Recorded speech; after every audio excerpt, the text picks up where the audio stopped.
So there are massive protests going on all over Cuba. And of course, the target is socialism.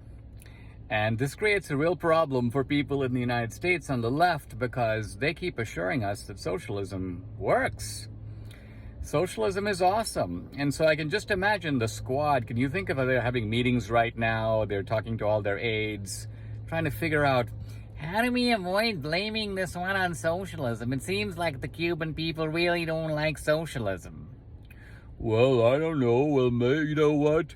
Why don't we say that they're really they're protesting climate change. They're really worried it's getting really hot in Cuba, and I've heard that the oceans are really rising around Havana.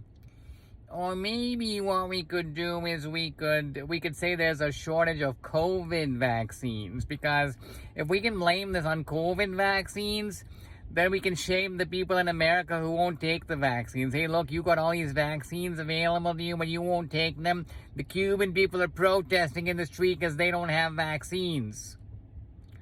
Or what about if we were to blame it on gender inequality? Perhaps there's a lot of gender inequality in Cuba. You know, the Latin American machismo tradition. Maybe there's a backlash against that, and people are coming to the street because they don't like gender equality. You know, or what about the trans community? Maybe this is a statement of solidarity for all the trans people in Cuba. You know, there's been a lot of the trans people coming out of the closet and claiming their rights. So maybe the Cuban people are finally waking up, and you know, there's a greater awareness of social justice in these socialist countries. So they're more aware of the deprivation suffered by the trans people.